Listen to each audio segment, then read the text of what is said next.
let's talk about Luke Skywalker, the greatest Jedi Grandmaster ever. Oh, what the? You just call whoever you want to, and then people are like, and not at all in the rebellion. But she's like, that.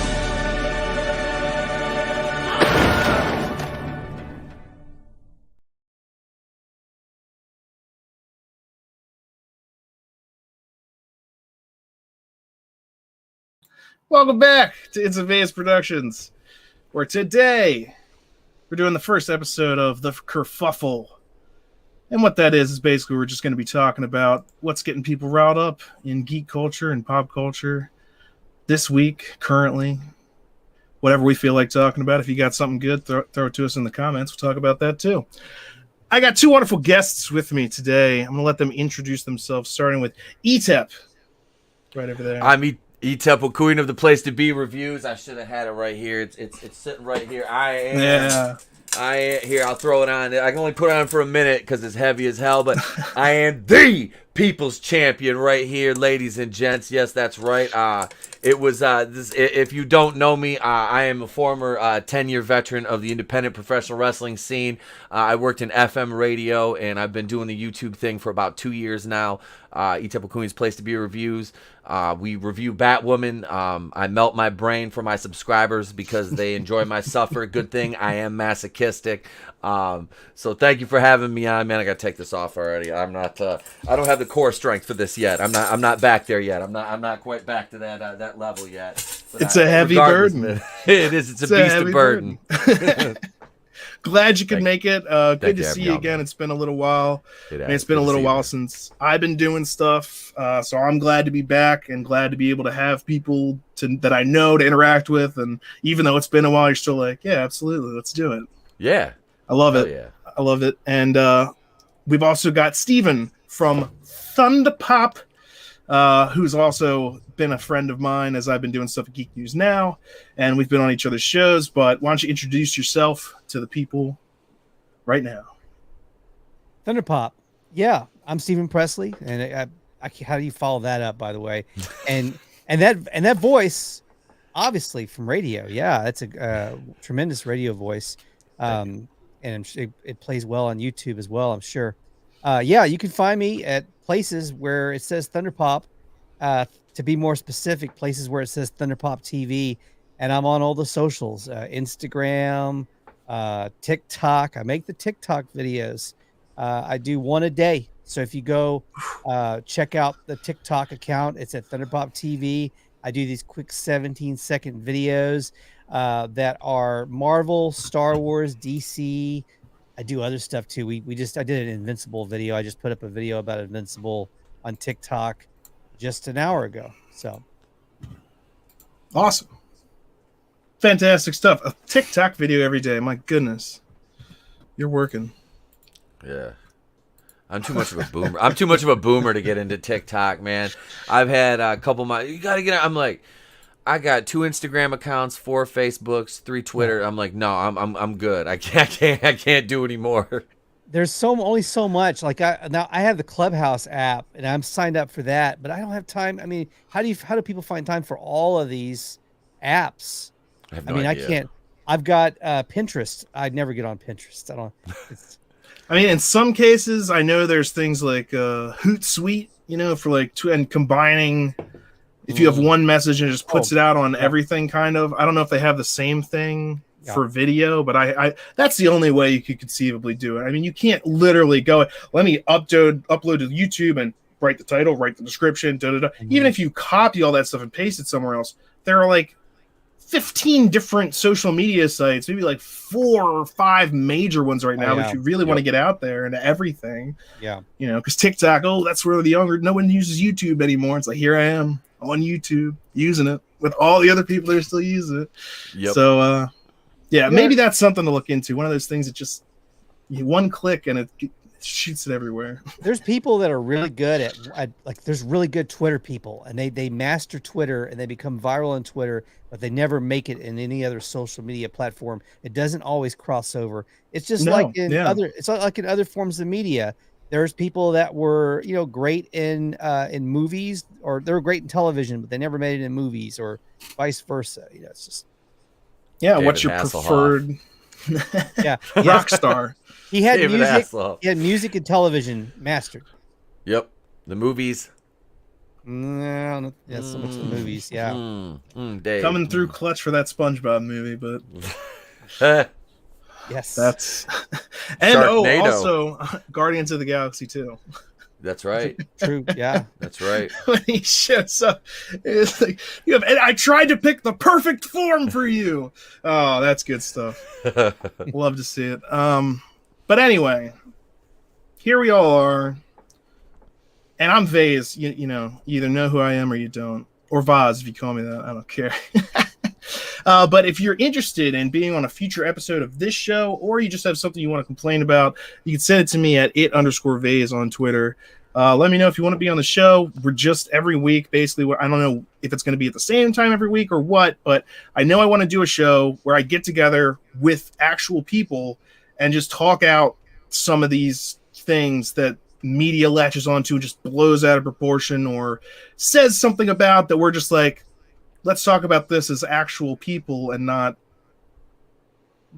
trying to get something out of it and just figure out what is the deal actually here. And so we call it the kerfuffle. It's what people are riled up about. And first on the list today, you've probably seen it. It went viral like yesterday. I gotta say, Boba, this is one beauty of a ship. Not crazy about the name, though. The name of Boba Fett's ship, Slave One, there's talk of changing it, of replacing it, of... If you Google Boba Fett's ship right now, you're just going to see article after article after article after article saying the name of Boba Fett's ship is changing. Now, what is the truth of that? Well, the truth of it is, it's for the Lego set. Disney did come in and say, try not to use the name Slave One on this. And which call it Boba Fett's Starship. From a purely marketing point of view, and if it's just for that, I kind of get it, kind of. But the thing is, that was never a problem before. Like, it's just suddenly, and like, what is the problem? Because like, here's how that's the classic toy, Slave One, trademarked. They trademarked the name. That's Boba Fett's spaceship, Slave One. Yep. And we know the reason why they don't want to is because the word slave. But here's the thing. You can't just suddenly... It's not like you made slavery disappear by not calling Boba Fett's ship Slave One. What do you guys think about this? You've heard about it. Let me hear your thoughts. Steven, tell me what you think about this. I kind of meditated on this a little bit this afternoon and read some more stuff on it. And so here's the thing. Well, first of all, I think as far as we know right now, it still says Slave One on the Star Wars database, like where they keep all their archived information and facts that are official. For now, that's official Star Wars. Yeah, it is true. These things do start with something small, and then they could build from there. Yeah. Now, for me, the word slave has meant more than just what it is associated with in a terrible and dark history for America. Slave has meant other things. It's been used in so many other ways. The word slave. Sure. I was looking at in pop culture, ironically, Britney Spears. I'm a slave. I'm a slave for you, which is, by the way, it's pretty ironic if you've been following Britney Spears in the news lately. Oh, Jesus, that poor song, woman. That poor woman is tough. That's bad. She has a song called "I'm a Slave for You." Ironically, that's been her story for several years. Is that she's feeling like a slave in her own real life. Then there's Michael Jackson had a song called "Slave to the Rhythm." So it's in so many different places. By the way, in the world of bondage, slave is a word that's often used in that dynamic or that world, and we call it culture or world or whatever. The BDSM culture. Yeah, exactly. There's a term for it. So it's there. So for me, I'll throw out just also as well when we're talking about different things, especially in Star Wars, but also just in like the way that computers are being designed and things like that. You have things slaved to a program or slaved to a thing.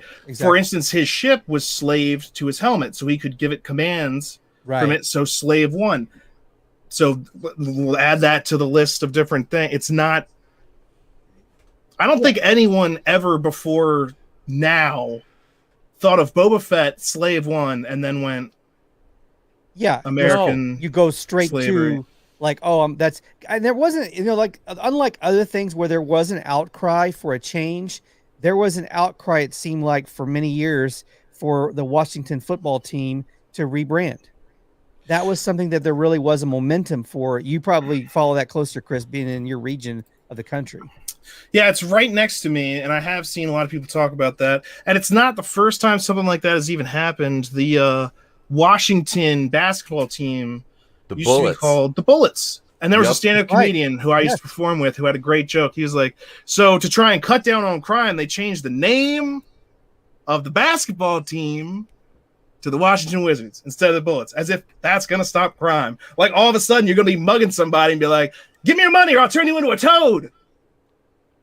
No, you're just going to shoot them because you just still have bullets in the name of the sports team. Doesn't matter for crap when it comes to that. But that's bullets. And obviously Redskins it could be offensive to actual people, and I understand that. And there's a difference there. But also there's a difference between a real-life NFL franchise, a team that plays sports in real life, and the name of a guy's ship who's also a bad guy. Yeah. He's not a good guy. Well, he at least works for the bad guys. And in Star Wars. Yeah, this is not Han Solo's, the name of Han Solo's ship. This is you want a name that is intimidating, scary, kind of like bad, like says something about this character, like how Vader's ship is the Executor.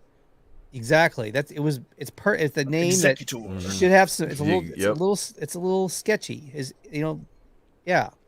And that's the name of his ship. And that's the other thing I've seen people replying to the posts about this stuff. There was especially I think a Spanish news site that was just like, look, here's the thing. You got to understand that this is regular practice. They look at Anakin's interceptor. They call it Anakin's interceptor. Look at this ship. They call it this person's ship. And I immediately responded to them by saying, that's because those ships weren't named.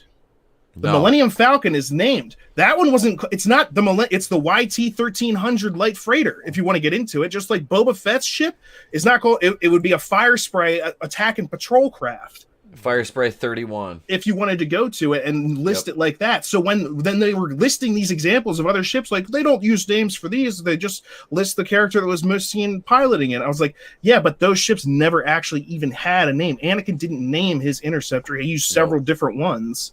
But that's what people would know it as because he flew it. Yes, Boba Fett's ship works. That's why they titled it that ever since the beginning. But Slave One is the name of the ship. Just like, find me the Lego set that says Han Solo ship. You can't do it.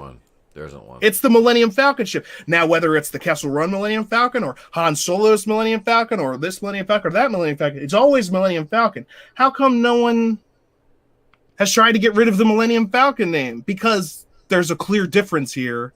The word slave has triggered someone, and now we can't talk about it anymore, which actually, before I get into the memes that I've seen, I want to hear Etep what you think kind of about the situation. I've got some memes. They've been brilliant. I thought they should just call it, 12 Years of Starship? Oh, my God, dude. Yeah. Yeah, I saw that meme. I was like, oh my God, this is freaking brilliant. It's just 12 Years of Starship. That is brilliant.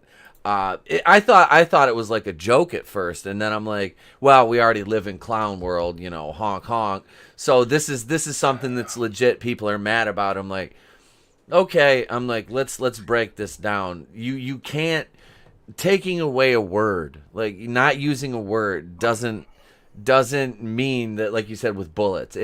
That made me laugh. I went out and I bought 3 or 4 Washington Redskins hats, and I'm not even a Redskins fan, and I wear them all the time now, just because I'm like, people look at me and I'm like, what are you gonna say?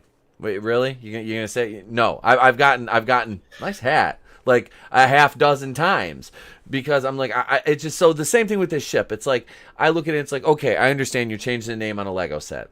All right. Now, canonically, if that's what you're going for, like you said earlier, Boba Fett's a bad guy. Well, there's a problem with that. We don't have bad guys anymore. We don't have villains.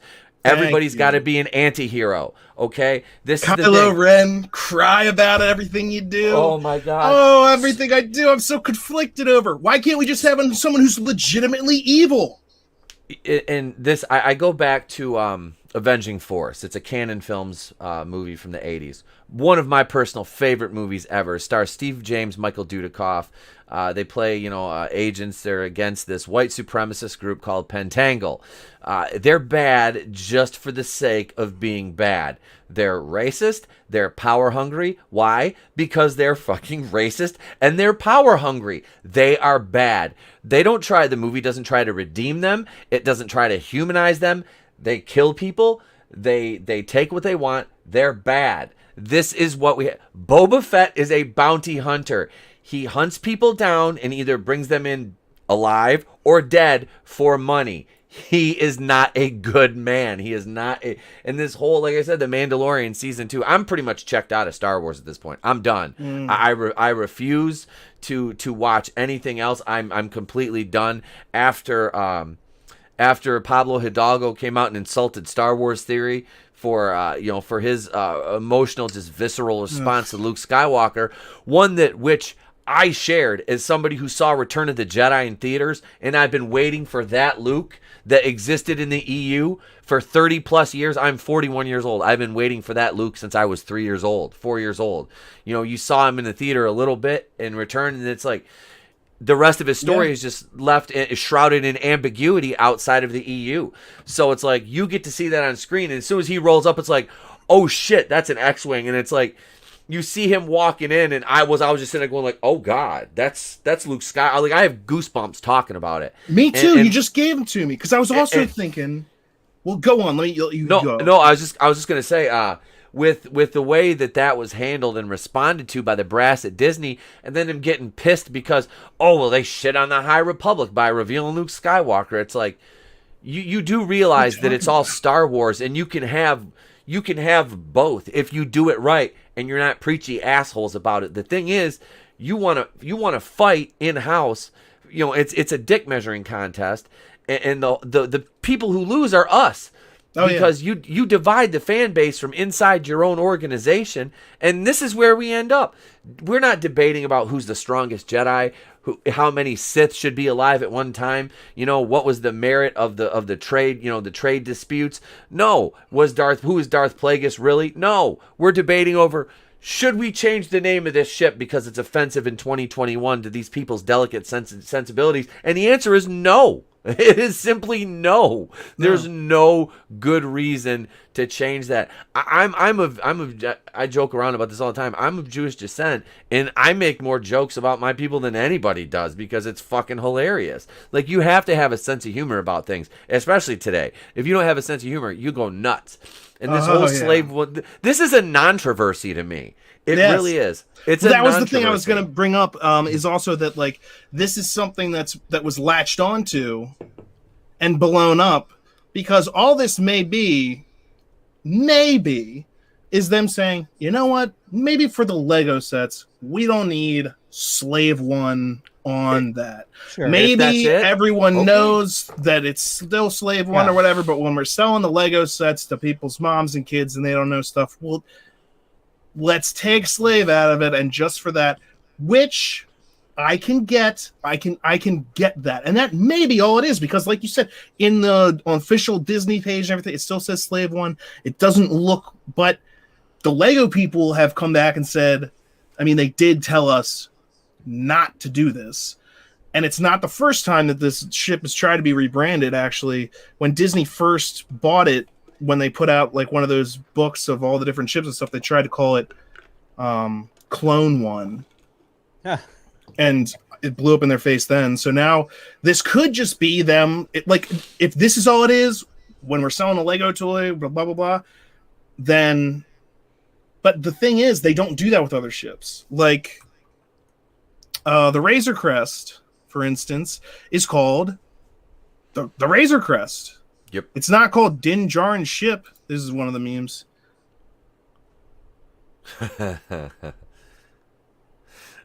I've got the Razor Crest. It's actually screen accurate right now because it's in 1,023 pieces in the box.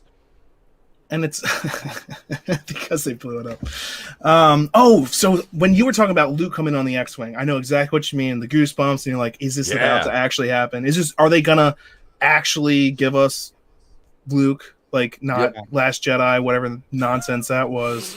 Are they going to give us Luke? And they did, and that feeling was amazing. And you already felt confident, not as worried, because earlier in that same season, you had the same thing happen with Boba Fett. When they're on the planet, having Yoda signal, and then Slave One comes around the corner, and you're just like, oh! Yep. Oh, that's Slave One. That's Boba Fett right there. They use the same sound effects, too. That unmistakable sound from like the prequels was, oh man, that was just music to my ears. I was like, oh. Did anybody think for a second that it was Captain Carson Teva? Was that ever? I was just praying that it was Boba Fett. Especially because they teased him literally in like the first or second episode. Well, no, I mean in the X-Wing at the end. Oh, in the X-Wing. He's the only other character we see. Him and Dave Filoni in X-Wings. In the I was just praying. I was just like, be Luke, because they sent the message. We knew it was Luke, didn't we? Unless they would have had to, unless they made up a character that was new. At this point, with Disney Star Wars, who knows? Yep. Who knows? Like, I'm cautious as hell, but after seeing what they were doing with The Mandalorian and seeing how they brought Boba Fett back, when I saw that X-Wing come around and I knew who was directing it and who was producing it and everything like that, and that they don't do things randomly. It's not like the sequel trilogy. They actually plan their shit out. When Force Awakens was about to come out, like months before it was about to come out, we knew we were going to get a lot of new Star Wars for the first time in years. We were going to get new shows, new movies. There was all this stuff announced. I asked the question multiple times on my show, will we ever see Star Wars as good or better than Empire Strikes Back? And the answer was no. After we got the sequel trilogy, Rogue One, pretty damn good, but still not Empire Strikes Back good. Solo, a Star Wars story. I like it better than most people. Still not on the level, but it finally happened. Mandalorian is Empire Strikes Back good. When Mandalorian is at its best, not every episode, but when it's at its best, to me, it's Empire Strikes Back good. I think we've been conditioned to bad Star Wars for so long that we got something that was decent, and therefore it's like the girl you take home at last call. You got beer goggles on. I thought I liked the first season of The Mandalorian. I really did. I liked the second. There was parts of it I liked, but overall, it felt at times, depending on who directed it. Robert Rodriguez, I believe, did an excellent job. He Peyton did the Boba Reed Fett episode. Yeah. That's Robert Rodriguez is amazing. The man is a freaking legend. Peyton Reed did a wonderful job with the last episode with Luke. I thought he handled that very well, and I like Peyton Reed because I enjoyed the two Ant-Man movies, so I like his style. Even Taika Waititi, who I'm not a huge fan of, did well with his episodes and his writing style. And I like his acting. I like his voice acting as the IG droid. Which was cool to see in action, in live action, But I think The Mandalorian, I think the second season, it served as like a feeder system too much for spinoffs, and that's what diminished some of the enjoyment of the second season to me. Was you're trying to build all these other shows off of this show, and it's taking away from the. You spent too much time building other things and not focusing on Din Djarin that much, and now Baby Yoda's gone, which Grogu is such a huge part of the show. and I'm not, I'm not a huge, like, I mean, I think he's cute and shit, but I mean, I liked the show. I would like it more, I think, if they, okay, so I don't know. I'm kind of on the fence with Baby Yoda. The whole thing, it's like, okay, so now he's gone. Is the show going to be as popular? You see what I'm saying? Like, No, they brought Luke in. Luke's gone now. Luke probably ain't coming back. So it's like, what, there's a possibility there, but where are we going with this? And after the whole Gina Carano thing, that's basically when I was like, you know what? I'm like, I've had about enough of Disney. I've been getting called a piece of shit for 4 years now. I've been called a racist, a piece of shit, a bigot, an incel because I didn't like movies that I gave legitimate critique of. So you know what? You don't want my money. You don't have it anymore. And I got a lot of pushback from other people, and that's why I basically walked away from the Fandom Menace, because and I still talk to people, I still stream with people in there. I have no issue with them, but I looked at them like all these guys that were boycotting. And I wasn't a episode 9 boycotter. I wasn't. I went to see it with my mom because my mom is basically dying. She took me to see Return of the Jedi in 1983. I'm like, this might be the last chance we have to go see a Star Wars movie together. We're going to go watch it. I'm going to bitch. I'm going to complain because it's garbage. I already know it, but I want to see if everything that has been said about it is true. And, we sat there and we grinned and bear it. And I see all these people, well, we're boycotting. Well, I'm going to review the Bad Batch for my channel. I'm like, so you're a fucking hypocrite, basically. Okay, cool. All right. If you're boycotting, then you're not watching something. You're not supporting these people who are saying terrible things about you and treating you like shit when you're a paying customer, and they should be kissing your ass. So me, you don't get my money. You don't get my business. You don't get my time, because out of money and time, I can make more money. I can't make more time. So that was kind of my stance. And I wanted to watch the Book of Boba Fett to see where they went with it, but now I'm like, you know what? Wash my hands. I'm done. I can't. I morally, I can't do it. Like, it just seems like you insult the hell out of me. And I don't knock anybody that does. Like I said, the people who are like, I'm boycotting, and then if you flip and you're like, pump the brakes a little bit and spare me your faux moral high ground. But if like in your case, you're just watch, do your thing, enjoy it. That's the thing. I'm not gatekeeping anybody. I'm not telling people don't watch it. Me personally, I'm not going to. But I still love Star Wars. It doesn't mean I don't love it. I hate what it's become. I hate what's been done to it by a multi-billion-dollar global corporation who doesn't care about lore and only cares about profit margins. What they've done to it. That's what I care about. In this, like I said, I've got right up behind Vader's TIE Fighter up there is the original Slave One sitting on the shelf in between two of the whales. And that's Slave One. My son's got a little Slave One we play with. That's the name of the damn ship. I'm not going to tell my son, well, it's not called Slave One because once upon a time in America there was this really bad thing no, it's fucking Slave One. That's the name of the ship. Then that's the thing about the Slave One. That particular where we're at right now with that's why I think people are getting upset. Now, one thing is media, they saw it as something to easily blow out of proportion. Yep. Absolutely. Because all this is right now is they're calling the Lego set Boba Fett Starship. It's still called Slave One in lore. It's still called Slave One everywhere else. But this was a chance for, hey, you needed to write an article today. Just copy and paste it from every other, just the blowing up. Who started that? Anybody know who ran this story first? Like, because I first saw it from like that hashtag show, and that's when I made like a thing about it, and I was just like, and when I first saw it, I was like, but if you've been watching, you've been seeing this type of thing coming. It was literally a question of when is Slave One gonna come under fire? But then it's hilarious because again, the memes that have come out of this have been pointing out such the obvious flaw in this way of thinking. Slavery doesn't exist anymore? And again, it's a character who's a bad guy. Who were slaves in the Star Wars universe? Because again, it's not like even the joke about Lando, that's from Robot Chicken. The reason that makes sense is because it's meta. It's acknowledging our existence inflicted upon Star Wars, but Star Wars as it exists was a long time ago, galaxy far, far away. So do they know what slavery is? Yes, they do, because the Empire used slaves, like the Wookiees. Why the Wookiees? Because they're bigger and stronger and blah, and they could take advantage of them, and they did. So there's a whole species that was pressed into slavery. Now we've got this bad guy who's using a craft called Slave One. Do you think he's going to be like, oh, you know what I need to do?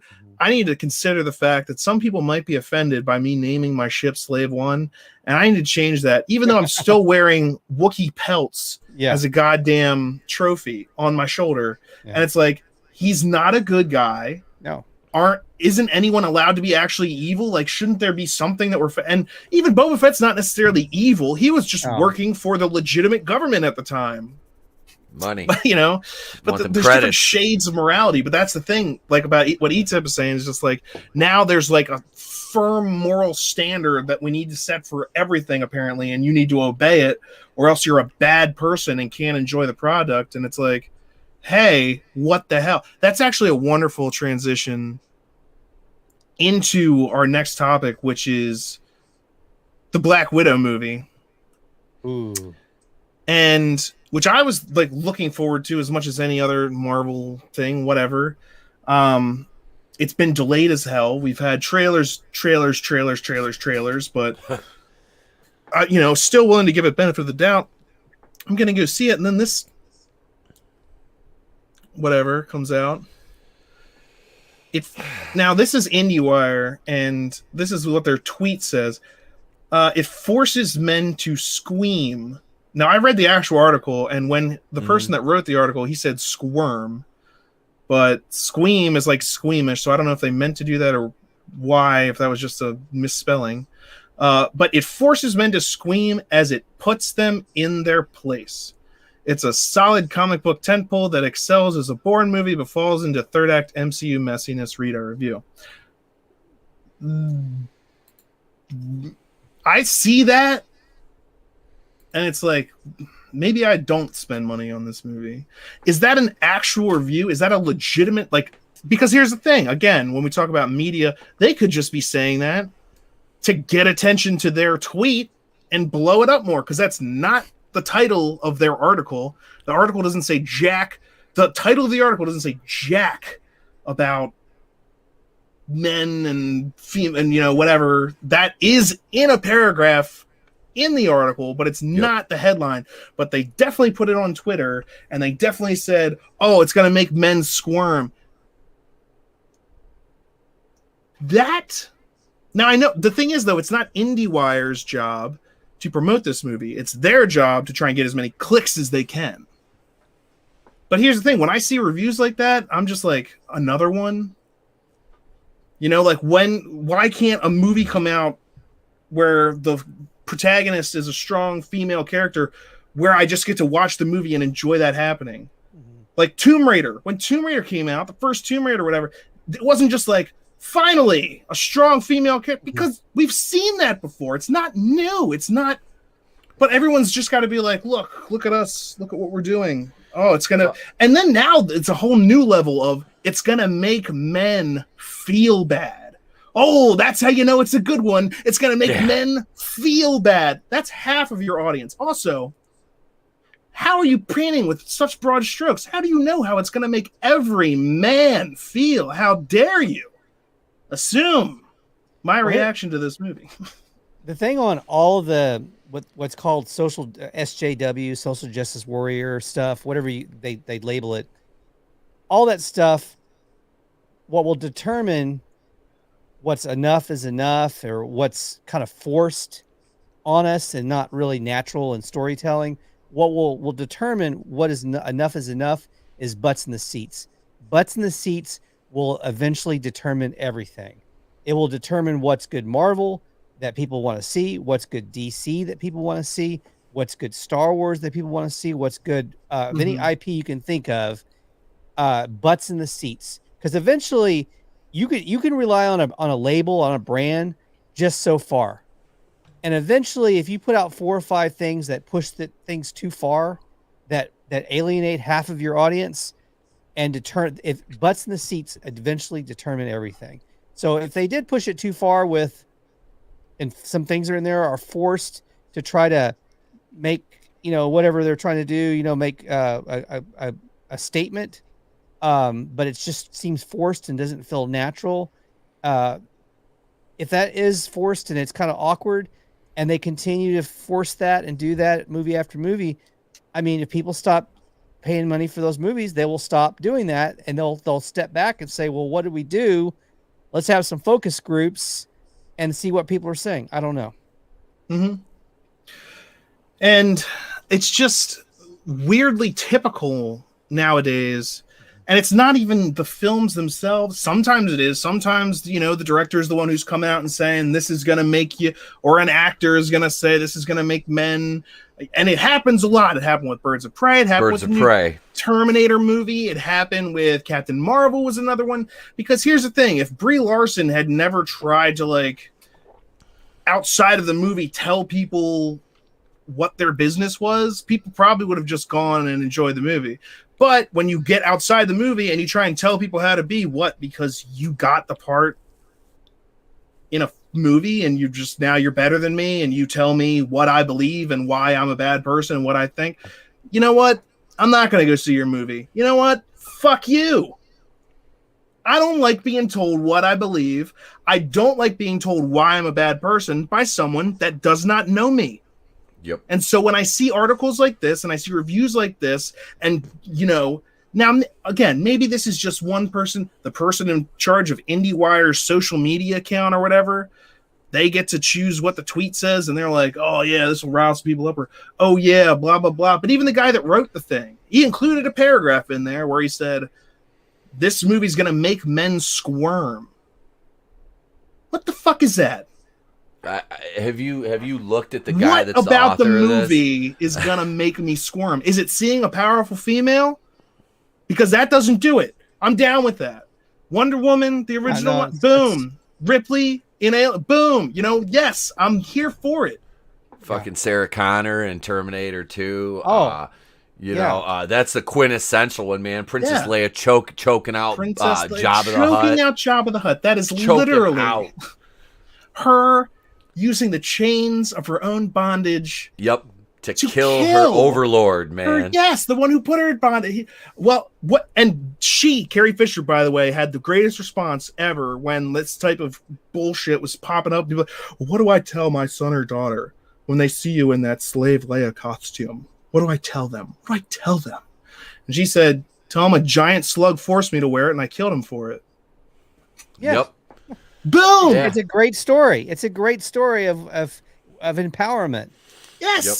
Overcoming obstacles. A giant, horrible man slug.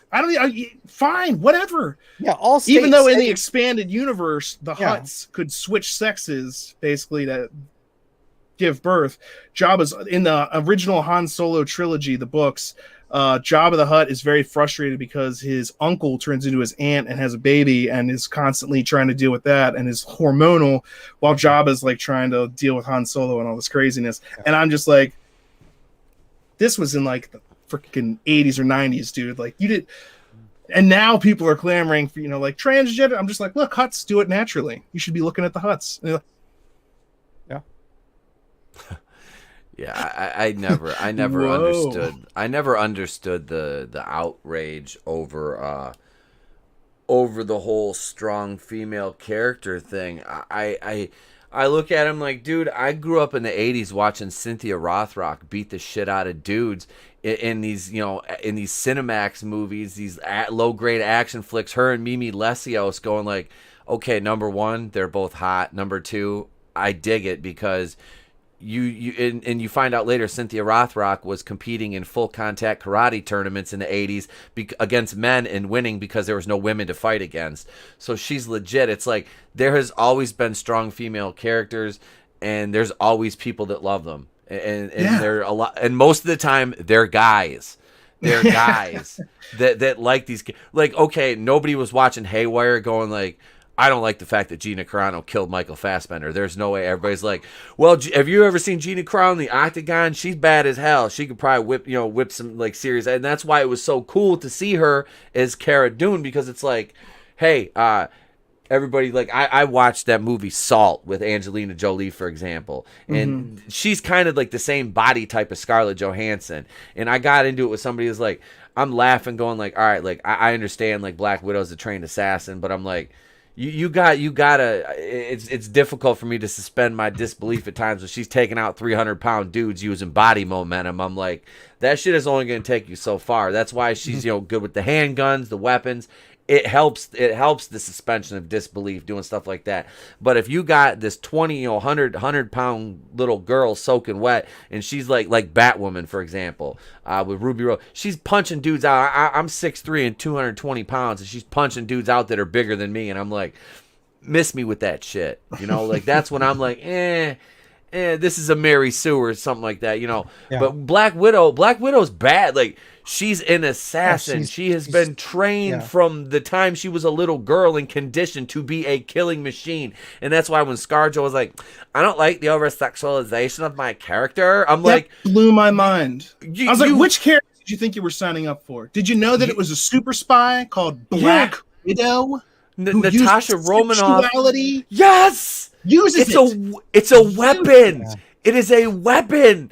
Like, you if anything, that's empowering. You are making this man. You are using your God-given assets to melt this motherfucking multimillionaire, weaken him, and then you could swoop in and do whatever the hell you want because you're a bad bitch. Like, I don't understand what the problem is. That's what James Bond is too. Like, people are like, well, he takes advantage of people's sex. It was like, that's one of his weapons in his arsenal, is being super attractive and using his suave, cool, collected sexual prowess to get what he needs. Yes, it can be used in the opposite direction. Yes, most men would probably prefer to watch that version. Yes, Black Widow is too sexualized. Are you nuts? Are you kidding me? And also, they usually have her completely covered up in those movies. Like, don't get me wrong, it's skin tight, it's sexy, blah, blah, blah, but she's usually in, like, it's not like she's showing a bunch of cleavage and just out there like, look at me, boys. Da, da, da, da, da. Now, did they do that a couple times, especially in Iron Man 2? Yes, because that's the first time you saw her, and she was still undercover then, using her sexuality to take advantage of people. What? That was the one big thing, was the line where Tony Stark was like, I want one. I want one. And she's like, and it's like, so right there, she had him. The fix was in. She had him right where she wanted him. And that's exactly why Nick Fury put her there. It's like, why are you mad that your character succeeded at her mission? You're essentially pissed off. You're cutting off your nose to spite your face. Like, nobody was going to buy Melissa McCarthy as Black Widow. You know what I mean? And that's part of it. Like, just like Captain America and even Iron Man and Thor. Watch a Thor movie. Chart how long it takes for him to be shirtless. It never takes long in any film. And the only time they went against that was Fat Thor, and that actually made sense with his extreme depression and everything that he. But PTSD. the point of regular Thor, godly physique, sexy. You think women don't find these things, like, for some reason, looking at a woman and thinking that's sexy is bad, but switch it around on a man, woo, take it off. Like, what? Why? It's okay. What? Like, if it's fine for one, it should be fine for the other. And I think everyone should just be like, sweet, let's enjoy. And maybe that's not even your thing. That's also assuming that everyone finds perfectly chiseled the most attractive thing. And that's not true. There are chubby chasers. There's all different kinds of people that are into all different kinds. All different kinds of things. All right. That's terrifying, actually. Now, goddamn furries. Exactly. But yes, look out, Rocket Raccoon. By the way, talking about Mary Sue's, and that's one of the things I think that bothers people over the last 10 years is they slip in these.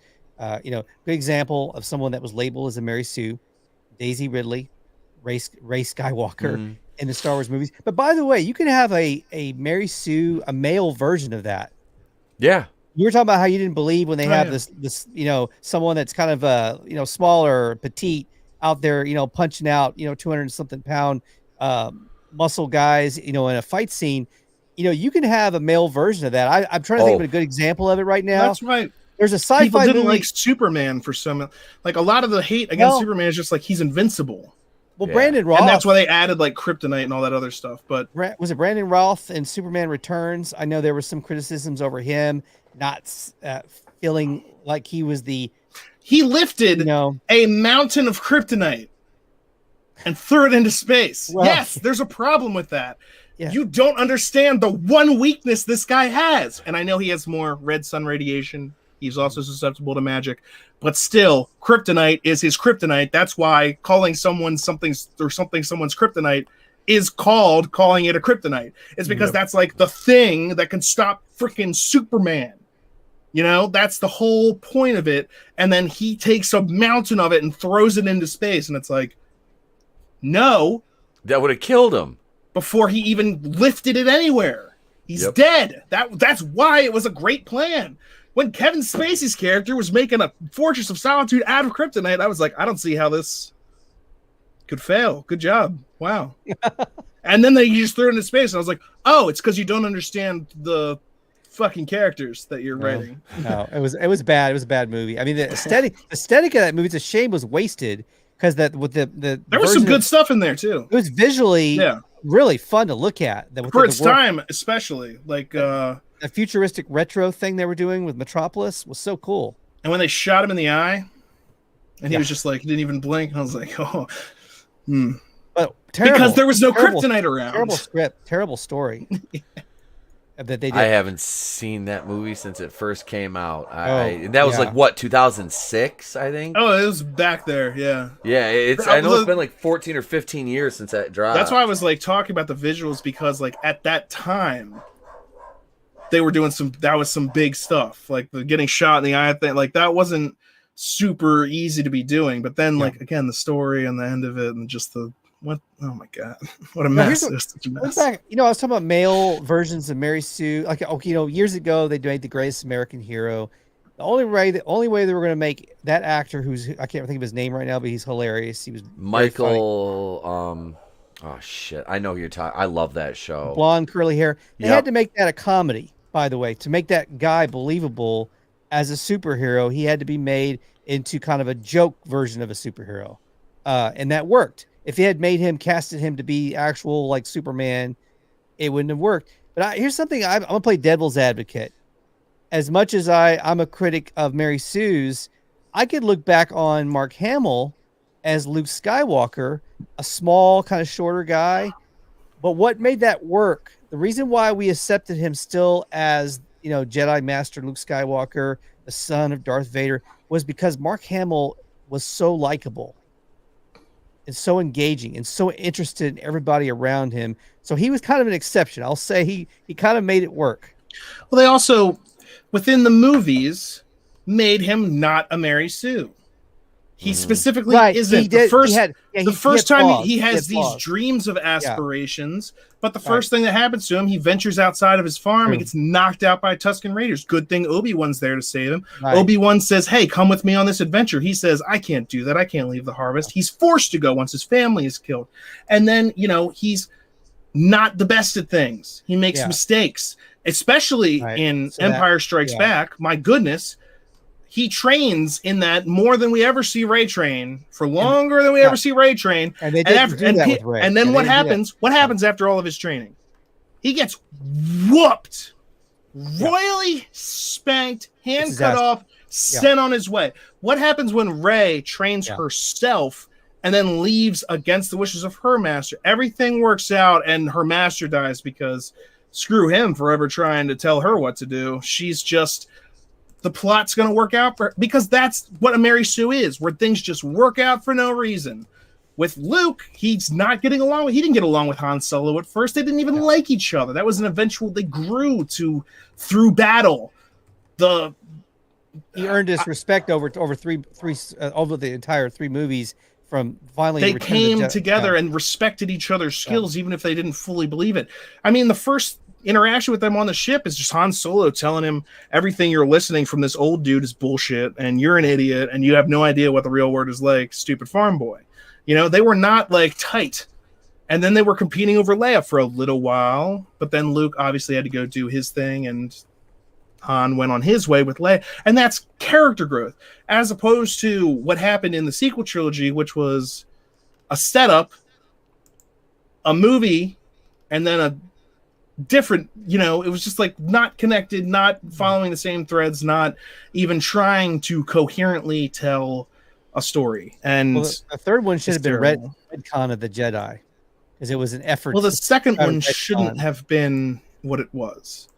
Well, There's too many things. You can't, because everyone's like, well, if only Rian Johnson had. I've seen people, I know people that like The Last Jedi, and I've heard people say, if only Rian Johnson could have directed the last movie, and then it would have made sense. And I'm just sitting there like, dude, he never would have directed the last movie because he doesn't care about an overarching storyline. He just wanted to literally stick a fork into the gears and blow it up for the controversy, so that he could have sycophants dying at his feet and people who hate him, and then he could say, look, it's art, when really it's just a bad job at trying to do a basic thing. Star Wars isn't super complicated. If you're finishing off the Skywalker saga, you should have been following certain steps. He didn't even follow them. He ripped off other movies with the visuals, and then with the transitions, he just abandoned half of what makes a Star Wars movie.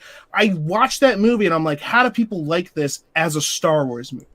If you tell me you like it and it's just like, well, I saw it and then there are other things I let blah blah blah, and you're not. If you're a huge Star Wars fan, you watch that and you're not offended, I don't understand you, frankly. I'm just like, ugh. And then people say if he had the reins for the last movie, he could have made it make sense. No, because he didn't care about what came before. And he sure as fuck didn't care about what came after. He just cared about him getting to make that movie.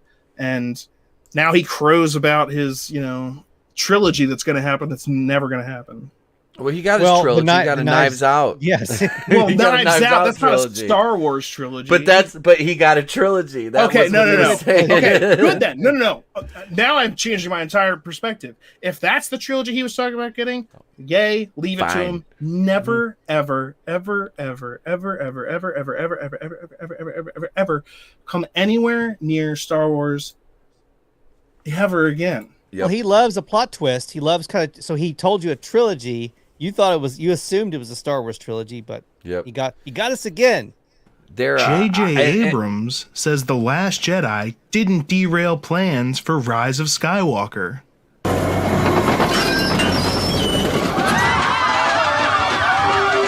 That's where that clip came from. I used to do a series called Read Between the Lines. First of all, I just want to say to everyone that's sharing this, because this was a huge thing that recently got talked about again. Right? You've heard about this. Yeah. When everyone was like, J.J. Abrams is saying that there was no plan. I made this before The Rise of Skywalker came out. Okay? This whole video was dedicated to the fact that J.J. Abrams, in his own words, said, there's no plan. There's nothing going on. This was Rise of Skywalker is not a compliment. All that says is they didn't do it so absolutely horribly that there's no. Look at how many different websites were running with that same, and that's kind of what this is about. Like, do it that bad. They'll just throw up. That's all that's been said. The same title as everyone else. The quote that they were using from The Last Jedi didn't derail the Force Awakens plan was from a multi-page long interview with J.J. Abrams about many things. And one of the very small things he says is that it didn't derail the whole thing. But he also said this. But without getting in the weeds on episode 8, that was a story that Ryan wrote and was telling based on 7 before we met. So he was taking the thing in another direction. So we also had to respond to episode 8. So our movie was not just following what we had started, it was following what we had started and then had been advanced by someone else. So there was that, and finally it was resolving 9 movies.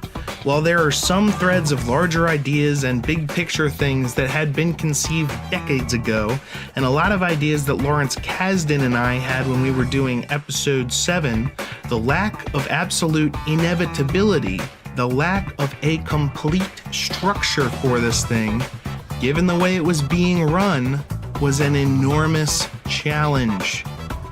Now, here on Read Between the Lines, you gotta read between the lines. What is he saying there? He's saying nothing has been planned. There is a lack of coordination. And again, this was something that he had said way before the movie even came out. And people are just freaking out about it now. But you know why they didn't see it as much then? Because there was a media blitz of them saying, everything's fine, everything's fine, everything's fine, everything's good, everything's good, everything's going according to plan. There was a whole nother episode I did that was about that story that came out that said, Kevin Smith says the last scene of The Rise of Skywalker will melt your mind. That was the title. That was the title. That was the title. It definitely did that. Well, here's the thing. Here's the thing. When you actually go and you... Let me see if I have it. I might have it right here. No, I do not. Well, anyway, if you look back at... what was I saying? Yeah, that article, the whole thing, they say... The article, the title is, Kevin Smith says the last scene will melt your mind. In each of these articles, it eventually gets to the quote from Kevin Smith. And the quote says... I never actually got to see the set. One of the people that worked on the movies came up to me and said, oh man, I wish you could see the set for the last scene. It would melt your mind. And then he says, but I never got to actually see the set. How can that be the quote? Here's the quote. I never got to see the set. Here's the title. Kevin Smith says the last scene of the... No, he didn't. Not even in his quote did he say that. He said someone told him that if he saw... Someone that works on the movie told... Well, yeah, no shit. Like, and how can you make that the title of your article? Trying to get them clicks, man. That's all they want. They're driven by clicks. Half the time people don't read the articles or the source that those articles make things from. So people just share the title and they're like, take that. How many times have you had people do that? Like since like The Last Jedi came out and you're saying something, they're like, well, take a look at this. And they just throw an article at you. And I'm like, I read it. And then I talk to them. I'm like, have you read this article? Do you know what it actually says? And they're like, look at what the title is. And I'm like, I did. And then I read it. And you're an idiot. We should do. Why am I talking to you? We should do a whole website that's those articles. The headlines are clickbait, but then when you read the article, it's like it's an attempt to see if you're actually reading the article. Yep. And it has like, if you get halfway through, then 90% of people don't actually read the articles based on the. No kidding. Yeah, absolutely. And that's why I had to read that. Back to Black Widow, I had to read the entire review because I read this and I was like, what? I don't think that this movie is actually going to make men squirm. No, I bet not. I don't think there's anything in this movie that's going to make men squeam or squirm or be like, I need to rethink my man practices because blah blah blah blah blah. I don't think any of that's going to happen. I mean, I thought the trailers have always looked really interesting. I mean, it's action packed. It's like an MCU, and that's why even in this, they're like, it's a good addition to the Bourne franchise. I like that about the review because I was like, even though it's technically part of the MCU, and then it falls apart partially because of they say third act MCU chaos, and I'm like, it's called a climax, so. Yeah. I'm sorry if maybe it's just my man squeamishness, but I'm fine with a crazy climax at the end. Yeah. Like, isn't that what we come to expect from these movies, though? Especially this one, which is, one thing is the problem is this: there's no stakes in this movie. She's dead. That's the problem. There's no stakes. You got the good view there, Steven. I'm telling you, just look up, man. Got that booty right in his face, dude. I'll stay right here. As long as careful where her boot is, you might be Quentin Tarantino. I know. Oh man, still the best kick in the face I've ever had. I like feet. No, I thought this I thought this looked good. I really did. You know, and then I read the whole IndieWire review because like you, I saw that tweet and I like immediately looked at the quote tweets and I'm like, oh, they're getting ratioed to hell. It was like at the point where I jumped in, it was like 900 quote tweets to 400 likes on that. And yeah, this Eric Cohn guy that wrote this, I can see why he went with a male feminist like clickbait tweet because this dude is like I don't think he has a lick of testosterone in him. But I mean, even look at the title. Yeah. This title and the subtitle. Black Widow review. Johansson and Pugh share banter and badass fights in solid Bourne meets Marvel romp. The first new MCU movie in over a year gets the job done. It's also, by MCU standards, downright quaint. Now, that's the title and the subtitle of what we're about to read about this entire movie. Why did this say it not only passes this bullshit test, which is bullshit. Bechtel test is garbage. Yeah, don't even get me. We're not even getting into that because that's just total. I'm like, that makes me think, does someone else have charge of their social media squad? Like, is this the same way they're promoting this article everywhere? Or is it just to start some conflict? But again, it is in the article. There is a paragraph dedicated to that, but I feel like it's almost like as much of a check mark as half the stuff that they're just check marking in movies nowadays. Like, do we have a female of mixed race, of non-straight sexual orientation? Boom. Do we have, like just checking those boxes? So it's like, we're writing a review on Black Widow. It's a female-led movie. Did you say anything to take a shot at men? No. Add another paragraph. Tell men that they're going to be, and I don't know what it is about these different sites that other than just trying to get the attention. Yeah. Because the same thing happens with other movies, especially the female-led movies nowadays. We talk about that like Birds of Prey, we see it. And it doesn't, sometimes it does. In this case, it's not coming from like the directors or the actors. Johansson did say some things about how her character, blah, blah, blah, but I don't think she said it in reference specifically to this movie. She was talking about overall. No. And we covered that. That was still kind of just ridiculous. Like, it's the character. Your character, I don't know. And it's not you. I feel like people are sexualizing me because I'm playing a sexy character. Then don't be an actor. Stop being sex. I don't know. Your whole career's based on being objectified. Yes. It is. I mean, it's a sad state of affairs, but I mean, Scarlett Johansson is what? She's 35 right now. She's basically in her prime. She's fucking gorgeous. She is gorgeous. But as she gets older, those roles are going to start to change. They're going to start to, shift gears, and she's not going to be playing the sexy fucking spy anymore. And then she's going to be, I guarantee you, and then it'll be, they're ageist against me. They're being ageist against me because I'm still sexy and I'm not getting the roles. It's like, well, fucking 7 years ago, you said you didn't want to be objectified. You didn't want to be seen as a piece of meat. Based on your looks, and now you want to be seen as a piece of meat based on your looks because you're older and you're insecure because your looks are fading. And are you trying to say you're not talented because Scarlett Johansson's actually a talented actress? Yep. She does have wonderful range. So I'm this whole thing is rather vexing to me. It is vexing. That's a good word for it.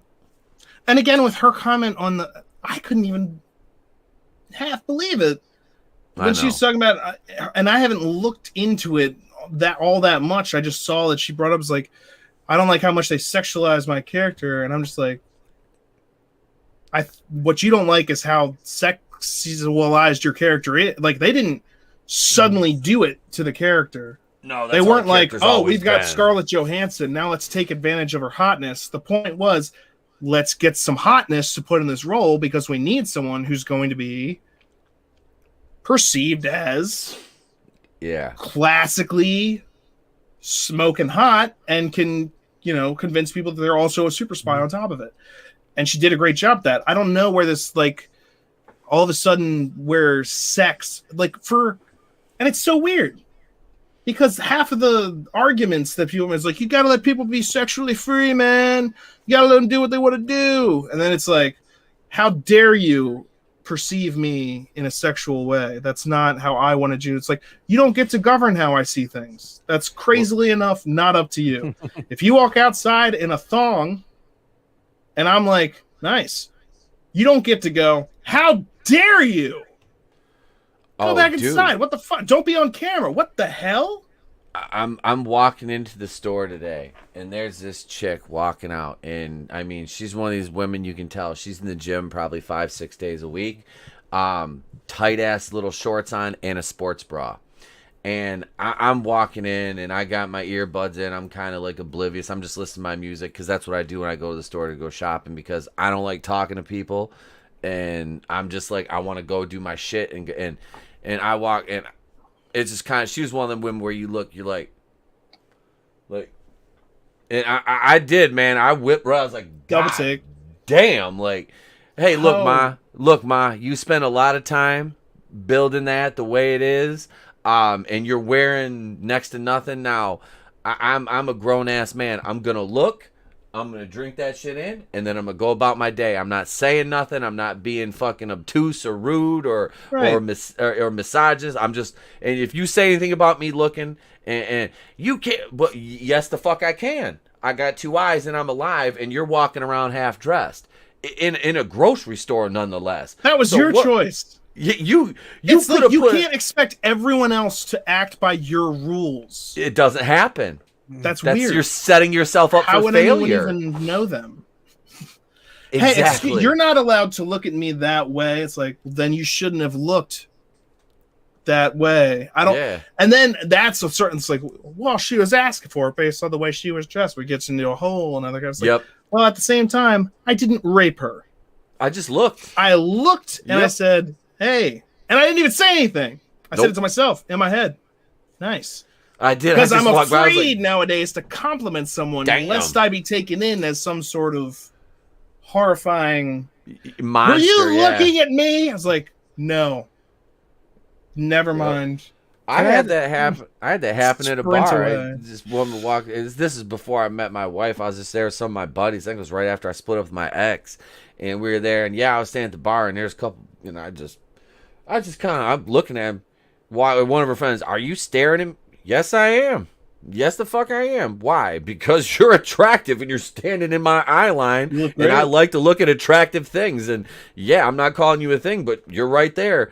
And kind of walked over. The one was pissy about it, but the other one was like, oh, thank you. Kind of walked over, had a drink, and went about my night and just walked away. I was like, I don't understand. It's like these... And like you said, it works with Hollywood too. It's like the double standard is there. And Keely Chow, you're absolutely right. Except for I feel sorry for Sarah Michelle Gellar for being married to that ass hat Freddie Prinze. Bro. Freddie Prinze Jr. Freddie Prinze Jr. He's on the Punky Brewster reboot or sequel series. He plays the ex-husband of Punky Brewster. Don't ask Soleil Moon Frye. Oh, dude, that's all right. I got no shame in my game. I want to watch the reboot of that because I grew up watching that, man. I watched one episode, the first one. And Soleil Moon Frye still looks good. She still looks really good. She's great. I was like, look at you, Mom. If you get a chance to watch, by the way, it's a little off subject, but A Kid 90 is a documentary that she made. That's all of her home movies from her years growing up in Hollywood. And the documentary is just amazing. I'd highly recommend Kid 90. It's very much for 90s kids. It's our late 80s, 90s, but real fascinating. Nice. Can you put that Black Widow? Can you put that Black Widow back up? I'm sure I can. Oh look! Oh, there it is. Yeah, we get my camera there. Pictures. Take a selfie there. Oh, that's good stuff. I think you're sexualizing her. I am sexual. I'm so sorry, but it's that outfit. Is so. I mean, it's. When we don't know what we did. Oops. I got that one from The Simpsons. Somebody sent me, and it's like every single thing I say offends them. Who are you calling them? That one and the afternoon talk show where they're like, men, and everybody's like, all the women are like, boo! And Homer's like, canceled, click. Somebody sent me that one. I was like, oh, this is beautiful. This is good. This is getting used in the Batwoman reviews. That is good stuff. Oh, man. I was thinking when we were talking about the names of the different ships on what goes on the Lego things. Who's they? What the hell is an aluminum falcon? I speaking the robot chicken stuff and that whole Seth MacFarlane clique of actors. I'm on Orville Nation every Thursday at 5:30 over with PJ, and he'll have some directors, some writers on. Jay Lee that plays John Lamar in the Orville was on with us a couple of weeks ago, and I was sitting there and I tend to do the Cleveland Brown voice every now and then, and so I can go into Quagmire and even Joe Swanson if I really want to. And Peter Griffin's still in the repertoire too as well there. Shut up and take my money. I'm doing, and I said to Jay, I'm like, so Jay, I was like, you know Seth pretty well. He goes, yeah, I've known Seth for 20 years, and I was like, you were on Family Guy and all that, and he's like, yeah. I'm like, I flipped my shit off. I did this. I turned the camera off. And I went over to the avatars, and I'm like, well, let's see here. Let's do this. And I was like, man, what do you know about Cleveland Brown over here? Man, look, we got two brothers up on the panel now. He's fucking laughing. I just went through all the voices, just started banging them out. He was like, holy, after the stream, yeah. PJ's like, hey, he goes, keep doing that. He goes, yeah. It's not out of the realm of possibility for Seth to see this. Yeah. Because there's a couple actors from the show that have like tweeted PJ and said they watch our streams, like breaking down the episodes and shit, and it's like, okay, cool. So, but it was fun. I was like, I've been doing that Cleveland voice for years. I'm like, I finally got to do it for somebody who knows Seth MacFarlane. I'm like, I'm a lot better than that asshole they hired off of YouTube that was just because he's brown, because his name's Cleveland Brown. You ain't got to have some of that brown play. Mike Henry did a good job, but I'm just saying, I'm just as good as Mike Henry. They just replaced, on The Simpsons, Harry Shearer as... Yep. Dr. Hibbert. Yeah, Dr. Hibbert. They had the thing with that poo we can't have. And that, I understand where it comes from, but I think you just retire the character rather than, or at least bring in someone that sounds like the original guy, because no one's sitting there listening to a new Dr. Hibbert that sounds nothing like the old Dr. Hibbert and going, well, finally, this is what The Simpsons was missing. Inclusivity, me knowing that a brown-skinned person is playing this animated character.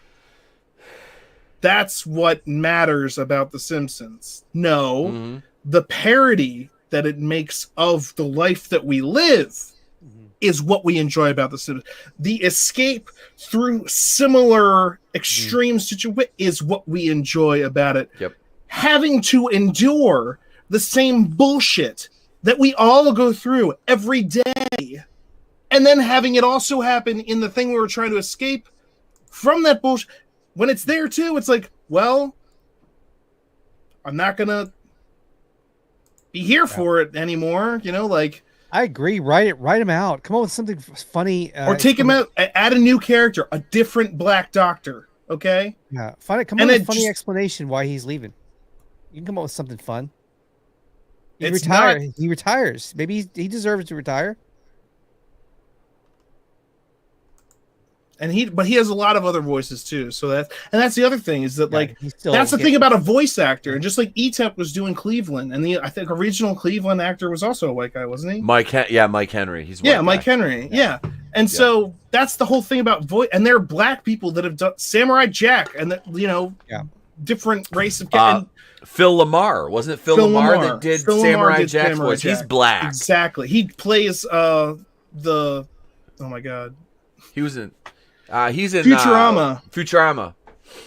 He plays Bender. Hermes, not Bender. Hermes. Yeah, he plays the Rastafarian accountant on Futurama, and also he plays a samurai. It's like, and are we furious at him? No. Nope. And Alison Brie plays a Vietnamese woman on BoJack Horseman. Then again, the guy that plays BoJack Horseman is not a horseman. He's a regular guy. So are we furious at that? Like, where do we draw the line? Bart is played by a woman. Has been Nancy for the Cartwright. entire time. Yeah. Are we gonna say no? We need to replace him with child actors, and when they hit puberty, they're done, and we get a new. No, that's the whole point of voice acting. Like, that's the point, and that's why I'm so worried about it. And because I'm a fan of it too, I like to do stuff. I like to, some R2D2s. Yeah, that's I can't do the Tusker Raiders right now, but I like to do other things. Like, I'm not going to try and do any Family Guy after you just did that amazing repertoire there. But I could do Shaggy and Scooby Doo. I don't know if it's a good version, but in my son's mind, it is. Let me hear yours. Let's hear it. We're all heroes to our sons. Oh, a Scooby snack, and then like, yikes, man. That's a good Shaggy. I like that. That's a damn good Shaggy. I'm gonna do mine now because those Shaggy, are also yeah. characters. Wait, hold on. Bah! Ray Raggy, what's wrong? Like, I don't know, Scoob. Maybe we can investigate a ham sandwich. I can't do Shaggy. Rockin' a Ruby, Mac, Ruby, Roo. I can kind of do that. I'm not the best at Scooby. I do it better than Sylvester Stallone than anything else. I've been punching the head a couple times. Yeah. The Mickey, the robot, the fight the Russian, But that's that one. And God damn it, I like doing Hank Hill too, because you come down here and keep talking that mess, I'm going to tie the long hair in your head to the short hair in your ass and kick you down the hall. And that all started out as Anderson from Beavis and Butthead talking about, I'm a veteran of 2 foreign wars. Ain't you the damned kids that have been whacking in my tool shed? Next time I catch you little bastards, I'm going to hog tie you. Son of a bitch. It did. It all started as Anderson, then it morphed into Hank, Oh, absolutely. It's all Mike Judge, though. Mike Judge. Yeah. Oh, that's awesome. Yeah, voice acting is something I'm a huge fan of. I love living voice actors like Tara Strong. Fantastic. So much range. Love to see her currently in Loki as Miss Minutes. Yeah. Yeah, it's fantastic to see these people still doing things. And it's a shame. Although that, and then you see them now just getting voice actors that aren't even voice actors. They're just getting actors. And I'm not saying that hasn't always been done, in a certain manner. But, for instance, but just because people know who the actor is, and it has nothing to do, they're not doing a different voice. They're not doing anything with the voice. And the example I use here is Lola in the new, which is, God only knows how it's going to go over, but the new Space Jam movie. Zendaya is doing Lola. They had a preview with her where she talks, and it's like, that's just Zendaya. Or however you say her name, just talking. It's not... Zendaya is beautiful, talented, but a voice actor she's not. And a voice actor can be anything. It doesn't matter how you look at all, as long as you can, Mark Hamill. Dude. Can you do that? Boom. Or Krusty the Clown. Krusty, yeah. Hey kids. Yep. The Yiddish. It's like Mordecai, the Yiddish clown. All right, kids, I want you to go home, get into your parents' cupboards, and take out whatever pills you can, mail them to Krusty. No one likes a bipolar clown.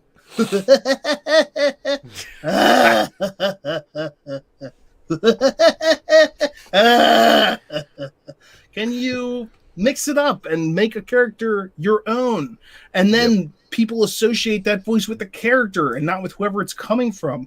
Why would they? Because it's coming from the character. They're getting way too well. And on a certain level, again, I get it, because it has been used as a way to put people down. You could put anyone as you want as the voice and make them look idiotic and blah, blah. But that's not how things are being done nowadays. It's not like people are trying to put people down just for, what they're trying to do is get the most people to watch as possible. And they think that the way to do that is by being like, we're representing you, but technically shouldn't everyone be represented? And if everyone's special, then no one's special. And how are you trying to actually get this? And half the time it comes off as cheap, obvious ploys for trying to desperately appease. And the phrase that goes around so often is like a vocal minority. And it's like, they say that the people who are against these things are the vocal minority. I'm just like, maybe the people that are desperately trying to be everywhere, despite the fact that they're actually a very small group as opposed to the entire world, is the one that's maybe overreaching a bit. Did you deserve more representation? And fair representation, not putting you down, but yes. Should every single thing that ever comes out ever be judged based upon whether you see yourself in the main character? How could that be? How could we do that? How could anyone? Yeah. How could I be a fan of Blade in the late 90s? How could you do that? It doesn't represent you. You're not a black man. You're not a vampire. Yep. How could you? Exactly. And that's where the absurdity. It's like, I didn't need to be white to like Bill Paxton. I was just like, he's fighting for America. Look out for the Twisters or the Independence Day. And that's Bill Pullman and Bill Paxton. I love to get them confused. Yep. They're both so agreeable. Oh God, it doesn't need. I see the appeal. Yes, have more characters that are but you don't need to. Like the new Superman movie that's coming out that they're gonna do. It's gonna be a black Kal-El. It's like, why? Why do that? Coates. Oh, why Coates. Do that? Like, is that the way you needed to do it? Are there black Supermen? Yes, there are. Do you need to like? And if you're now, maybe it's somehow tied into the multiverse stuff that they're going to start doing at the same time as Marvel, coincidentally. Yeah. With the Flash movie that they're doing, and Marvel setting up the multiverse of madness. But so yes, you have multiverses. You can do whatever you want. But then we come back to the classic question posed in Jurassic Park: just because you can do something, does that mean you should do something? No, you idiots. Oh my gosh, what a mess. Well, speaking of that, I guess, how much time do you guys have left? You good to go for a little bit longer? Or? I got a little bit. Yeah, I got a little bit. Got a little bit. All right, well, let's talk about then, I guess, Rogue Squadron. We'll finish up on that. Mm-hmm. Oh, yeah.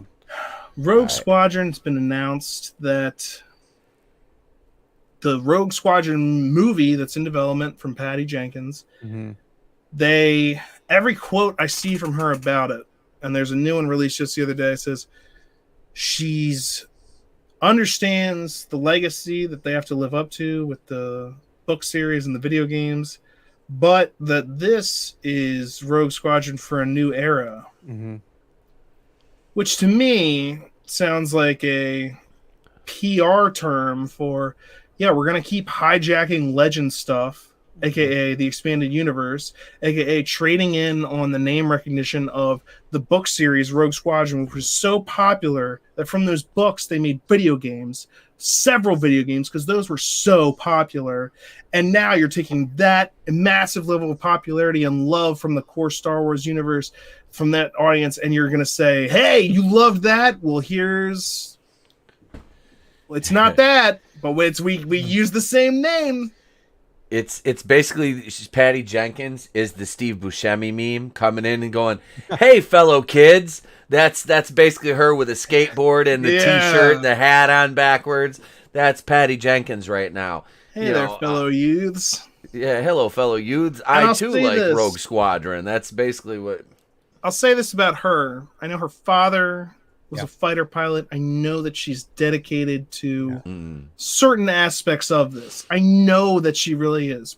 But I also know that this movie is clearly being used as a tool of trying to keep the new regime, the Disney sequel trilogy stuff. It's trying to tie into that.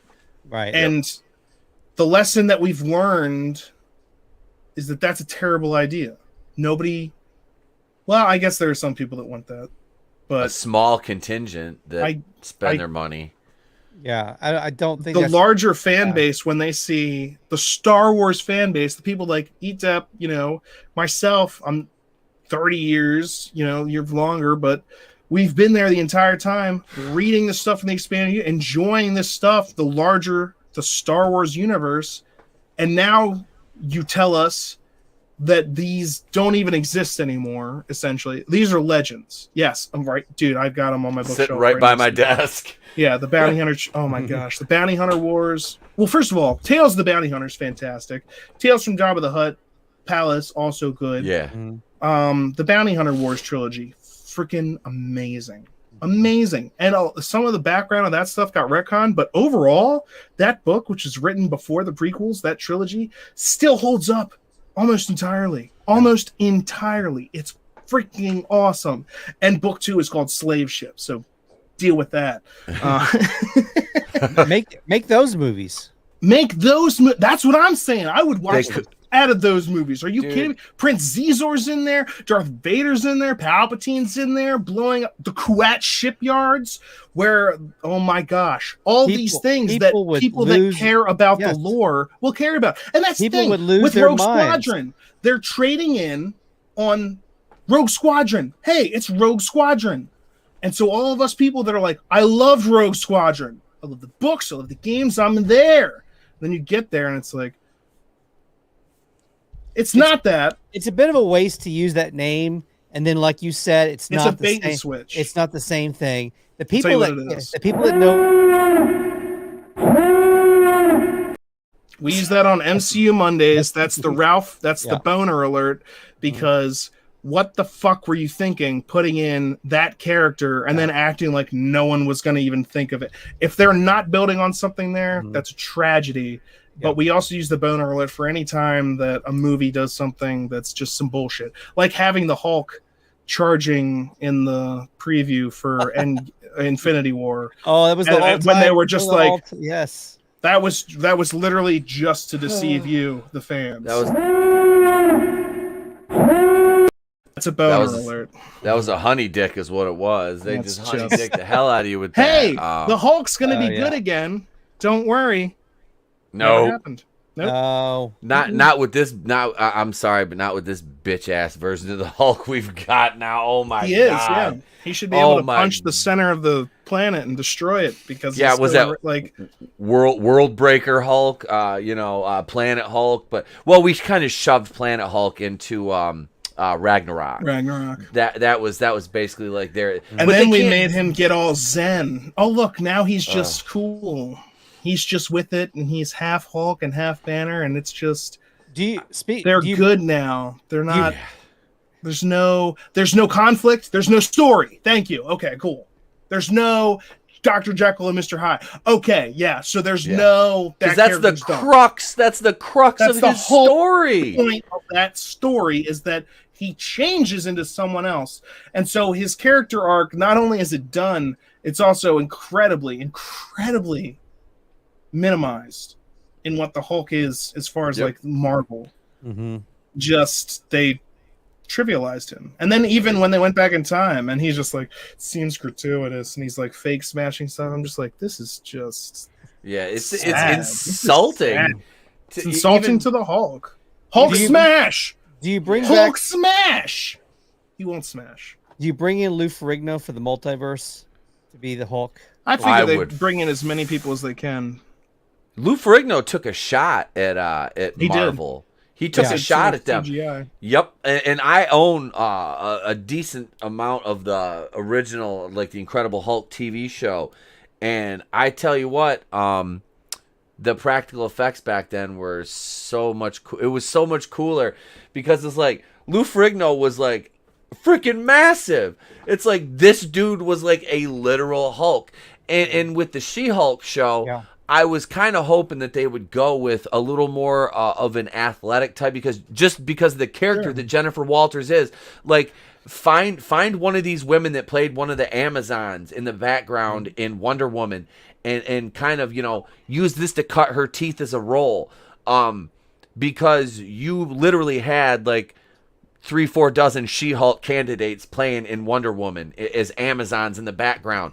I honestly, I think like somebody like Gina Carano could have done this if she hadn't have already been in like Star Wars and been through all this shit, and she cut a little bit. And I'm not saying Gina Carano's fat. I'm not saying that at all. She's a big girl. She's built.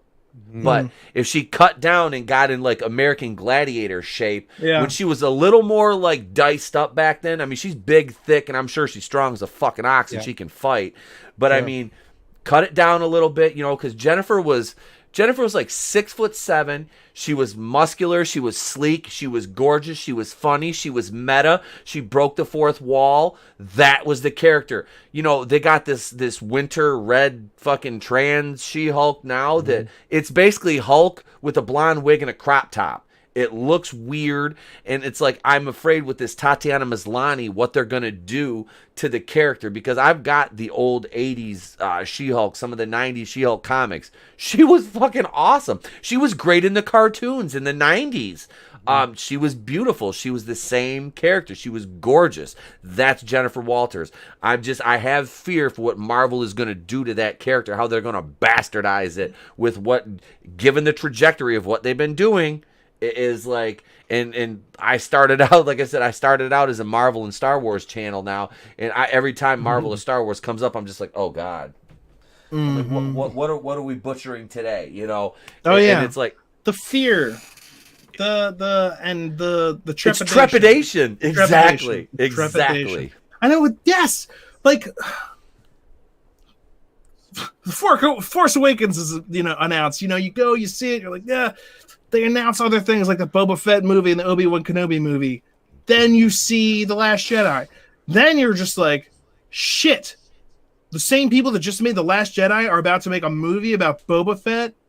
The same people that just made The Last Jedi, who clearly just want to shit on everything I love, as far as I can tell, are going to make a movie about Obi-Wan Kenobi, who they shit on in The Last Jedi, unapologetically, and I never will forgive them for what they had Luke Skywalker say about all that nonsense when he's talking to Rey the first time. And he's just like, the Jedi were the ones who trained Darth Vader, and they allowed Palpatine to. They allowed him to?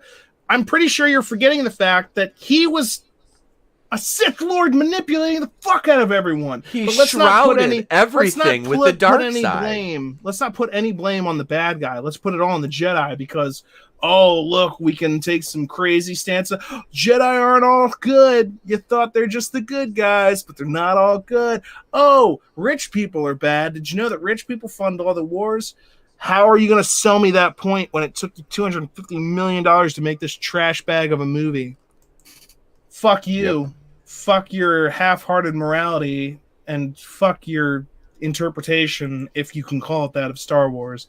It looks more like someone that didn't understand Star Wars, watched some of the movies, stole the iconic scenes, and then threw in the special effects, because that's who gives a shit. That the Disney trilogy is a fucking mess, and if they keep going that direction and stuff, they're gonna fail. They're gonna keep failing. People clearly responded better to Mandalorian. There was no divisiveness. Yeah. Now you've got people saying like, it's not perfect. Yeah, I'm right there with you. It's not perfect, but it's a fuck of a step up better than the Disney sequel trilogy. It's in the right direction. You're pointed in the right direction. I think the Mandalorian was basically the Mangold Boba Fett movie stretched out into a TV show, which is fine. And that's what they did with the Kenobi movie. They scrapped it after The Last Jedi. Yep. They stepped in. The head of Disney stepped in, said the buck stops with me. Okay, we're halting all further projects, and we're going brand new. And so that's what we're getting now. And there's still going to be little, which project, like the Acolyte, Kennedy's got her claws in that. Oh God, that and like that, you know, that dumpster fire. You kind of know which projects to look out for. But I'm more hopeful for Obi-Wan now than I was for then the movie. I'm more hopeful for the Book of Boba Fett now than what it would have been under her pure leadership. Like, thank God, at least things are shifting some. And I think you're going to see it play out, that people are going to respond better, more. Mm-hmm. More fans are going to respond to the things that are, we care about the lore and the thing that you've been caring about for 40 plus years. You know, Robert Rodriguez, they're both talking about how Boba Fett's their favorite character. Robert Rodriguez is like, when I see this character in Empire Strikes Back and I see him in Return of the Jedi, and you know, it's my dream to just be able to, and now I actually get to do that. I'm like, yes, these are the people you should be hiring to make Star Wars films. The people that have loved it since they were children and have dreamed about doing it. And they've made movies, maybe about different things, but they were inspired literally to get into this by Star Wars. Yes, hire those people. They used to brag at Lucasfilm about how they're not hiring Star Wars people. Like, we're going to get new faces in here. And I'm just like, they don't know what they're talking about. You're talking about something that has 40 plus years of thousands of fictional years of lore and dedicated fans to the level of people speak languages like in Lord of the Rings, Elvish. Like, you've got Star Wars fans that care that much that they've translated these different things. Like, that's the level of fandom you have. You cannot just say we're doing it differently now because we own it and fuck you. Well, then guess what? People are going to be leaving, and they have been, and they do. And you have them come back with things like The Mandalorian, but that's just like a metronome. If you're just going to do something the opposite, then you're just going to have the people. So it's eventually going to probably come to somewhat more of a middle ground, but hopefully more towards the stuff that they're doing that's proved successful, which is Mandalorian stuff. The sequel trilogy is a divisive mess. People that like the second movie don't like the third movie. People that like the third movie don't like the second movie. You know, blah, blah, blah. People that don't like the second movie don't like any of them because you just shat on. And then trying to call the last one the end of the Skywalker saga is just insulting to the Skywalkers. It's a mess. It's a screwed up mess. A buddy of mine went to school with Robert Rodriguez because Robert Rodriguez is from San Antonio, just down the road from me. And he helped him because he was making movies in high school. Like, he was making his own little short films. And there were three things he said Robert Rodriguez was obsessed with in high school: slasher films, Miami Vice, and Star Wars. And you could see it in all his, he actually had some copies. He showed me at one point some of the movies that they made together, these little student films.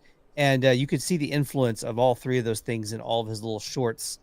He was combining Miami Vice, slasher film, Star Wars in literally one movie. Hell yeah. I mean, and that's the thing. Like, and one of the reasons that Star Wars inspires so many people is because it's directly based upon the tenets of Joseph Campbell, the hero's journey. And the hero's journey is the mythological storytelling technique that Joseph Campbell, scholar, he went around the world and studied the psychology, the mythology, the religion of people all across the world. How in ancient Japan were they telling the same stories with the same theories as the people in the Native Americas when they had never met, and but they're telling they're talking about the same thing. And so he identified that. He identified the hero's journey, what it means to take that path, and why that storytelling technique is effective for fostering growth. And literally, the last interview they ever did with Joseph Campbell is on the Skywalker Ranch, because that's how important it was to George Lucas. And he said, yes, film it on the Skywalker Ranch because this is my dude. I know that George Lucas has a quote on the back of one of Joseph Campbell's books saying this is one of the most influential things ever. They've made literally the mythic storytelling technique is a book that I had to read for college in filmmaking school, because this is what the basic tenets of a 2-hour whatever movie, and it doesn't have to be about heroes. but these things apply to people in everyday lives, and that's why they're actually an effective teaching technique. That's why humans gathered around the fire back before we had books or movie screens, told these stories because you could learn from them. And that's actually what every MCU movie goes pretty much by, that standard hero's journey. Every Pixar movie for sure, and Disney animated movie, just bam, is like rote for rote the hero's journey. Like, this stuff is real. It matters. And when you don't do it, or and that's what The Last Jedi was just an absolute jumping off the path nonsense. Well, he did a great job on the Logan movie. So absolutely, yeah. What did Mangold just went off about something in the what the hell I haven't was seen that? that. He was popping off about something in the trades. Bounding into Comics covered something he did. He was flipping out on Twitter about something. I had to laugh. I'm like, just stop, man. Like, people like your movies. You won some awards for Ford versus Ferrari. Wolverine, but Logan was amazing. Logan, yeah. I'm like, dude, just stop, man. People respect you. Don't end up being Tim Miller. Don't be Tim Miller. Don't talk. Just shut up. Do your press tour. Like, how did Kevin Spacey get so far? He didn't say shit ever. Yep. Oh. And that actually helped him in his acting and stuff like that, because people didn't think of him as like, oh, that's the guy that's always talking about this. That's the guy that's always talking about that. They'd just be like, here he is in this film acting as the character. It worked to that, and it worked effectively to, maybe help hide some of the stuff that he was doing on the side. But he played a great villain in Seven. 100%, dude. I just was it American Beauty. What's in the box? What's in the fucking box? Yep, that movie is freaking amazing. Amazing. The one with Usual Suspects, Kaiser Soze. Usual Suspects, Kaiser Soze.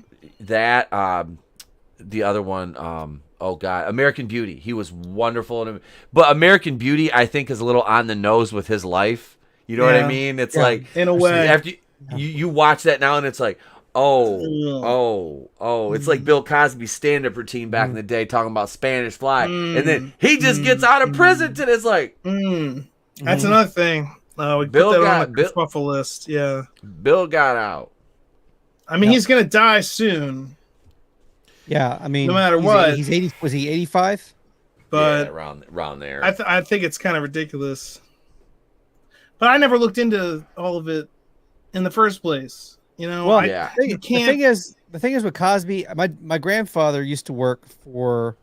He was security. He was a police officer at a university, and they used to have these events come in, concerts, Hall & Oates, and whoever else would come into these events. And whenever Bill Cosby came to town, the employees, the staff dreaded his arrival to town, because apparently he was so just unlikable behind the scenes when he's not being Cosby on camera. He was just not very nice to people. That was back in the 80s. And there is a big, a lot of my heroes are stand-up comedians. A lot of my heroes are rock stars and things like that. And a lot of my heroes suffer from the same things that I do. Depression, anxiety, drug abuse, substance abuse. Chris Cornell, dead from suicide.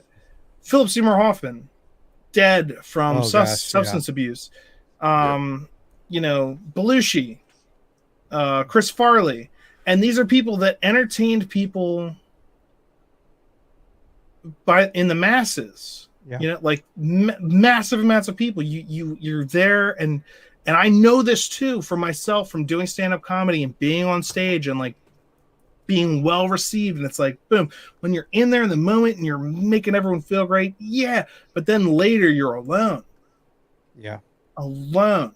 And while you've been spending all your time trying to like figure out how to make other people laugh, you've possibly let yourself go by the wayside. And there's balances that go with that, and it's delicate balance, but a lot of people, a lot of actors, a lot of musicians, a lot of, they deal with the substance abuse, they deal with the anxiety, they deal with the depression, and there's suicides, and there's drug overdoses, and there's all different kinds of things.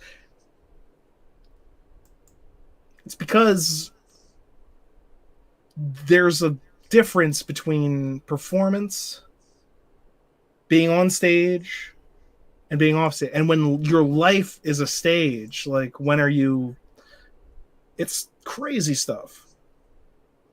And so I get when like people, I say it, I sort of like James Mangold, just don't talk, don't bring it up again, But he's dealing with a Harrison Ford again, injured in a movie. He's probably stressed out like on other stuff. Yeah. And how does that manifest sometimes in outbursts? I've been there myself. Yep. I've made Twitter posts and that's the worst thing you could do is like make a post that then someone can bring up later, in a fit of whatever. 10 years later, I was posting about the Slave One today. 10 years later, someone's gonna be like, well, you can see from this post. Yeah. Faze is supportive of slavery. He wanted to keep the name Slave One, and that means that he is a proponent of slavery. And I'm just sitting over here like, what the fuck? Yep. Yeah, I just, it's ridiculous the state of affairs we live in now. And Mangold, well, I mean, I'm sorry, but you're filming an action movie with a 78-year-old leading man. What did you think was gonna? Where's your stunt man? He got hurt rehearsing for a fight scene because he's fucking 78. Isn't it like the third time or second time on this movie? He almost got killed during The Force Awakens by the hydraulic door snapping his leg and throwing him. It's like, Jesus. He goes, because I remember the quote from Harrison Ford. He's like, back in the day when we didn't have money, we would have had a guy off stage with a pulley moving the door, And he goes, now we've got all this money, we got this sophisticated thing, it almost fucking kills me. Well, I told you to get clear. Yeah. Listen, kid. I don't think you should have. I don't think you should have. Yeah. Where's your stunt man? Like you said, Vase. Where's your stunt man? He should not be doing any. I mean, if it's not a plane crash, it's an action movie where he's trying to do his stunts. Yeah. I don't. I wanted to see another Indiana Jones movie, but I didn't want to see now with 78-year-old Harrison Ford. If you would have passed the mantle or, had another archaeologist come in, a younger archaeologist start working on it, do it like you did Last Crusade. Make Harrison Ford the mentor character like Sean Connery was. Right. Sean Connery's action scenes were fleeting in that movie. When he did something, he punched somebody, it meant something, but it wasn't like Sean Connery's out beating up 20-year-olds at 70 because nobody's going to fucking buy it. Wouldn't your hand break before the young person's face? Yeah. No offense to you. Now, what, you think old people can't be just as spry as young people? I do think that. Yeah. That's the difference. That's literally one of the differences between old and young. Your bones are brittle. You've been alive for a long time. You can't just keep doing this stuff. That's why even like the last Expendables movie or whatever, it's just like, you guys stick to those guns because I don't really think you can. Yeah, buy them hand to hand, throwing down anymore. It's like fully there. And I love those movies. Again, the action, the crazy over the top, that kind of stuff. Go for it. Because that's what it's meant to be. It's literally over the top action crazy. But yeah, they also use special effects and stuff. Like it's not 100%. Yep. You don't need to do that if you're going to be doing that kind of stuff. And I know Harrison Ford likes to do a lot of his own stuff, but Tom Cruise also. Yep. Give him and Tom Cruise is getting up there, but he's not as up there as Harrison Ford. I mean, for God's sakes, give this guy but maybe that's part of the deal. Like, if you get Harrison Ford, you got to deal with whatever he's gonna. Tom Cruise is legitimately like this. Tom Cruise is like this tall though too. So I mean, he's literally like 6 inches tall. So. It's aerodynamic. I thought it was. You sure it's not more like this tall? Dope Lego Batman. He's a little bit, close to that height. He's a tiny little man. But Tom Cruise could have played Lego Batman. He would have been the actual figure and the voice. Yep. not just the voice. He could have done the actual physical acting. Do you guys think that they're gonna have Tom Cruise show up in the Multiverse of Madness as alternate Iron Man? I hope so, please. Because he was supposed to be Iron Man in the 90s. Yes, you know. Please. So I want just to throw everything at the wall. Tom Cruise as Iron Man, Lou Ferrigno coming back as Hulk. It's a multiverse of madness. If that last shot of the last Loki film can give you any indication of what we're heading towards, there was an old Loki, a young Loki, a black Loki, and apparently a crocodile Loki, as well as Loki. Yeah. Mm-hmm. So that's Loki. Anything can happen. I say go for it, especially mostly because I saw in a meme people freaking out. Someone posted a meme about Tom Cruise being an alternate universe Tony Stark, and people in the comments on Facebook were just like, there's no Tony Stark other than Robert Downey Jr. And I'm just sitting there like, it's an alternate universe Tony Stark. Yeah. If they literally had it be played by by Robert Downey Jr., that wouldn't make any fucking sense. You idiot. They're variations of a character. Like, that's why it's called a multiverse. It's not the same guy. No one could be. Also, by the way, eventually, someone else is going to play Iron Man. That's it's going to happen. The nature of the thing. Teenager that was in one of the Iron Man movies in the bar. Harley Keener. They're spoiled by having a 10-year-long multiverse or MCU universe, whereas like most people's like, I've loved Batman for years, and yes, there are like 8 different Batman actors, and I respect each of them for their own individual interpretations of that character, and I enjoy the fact that I get to see multiple interpretations of the character. I don't want there to be just one. There was only one Batman, and he is the Batman that lives in this particular Gotham City, and it is this particular style and this particular way. And it's like, no. I like to see Tim Burton's Gotham City, and it's like crazy. And I like to see Nolan's Gotham City, and it's less and more realistic. And I like to see bring in some more stuff. But I like that the availability for variety.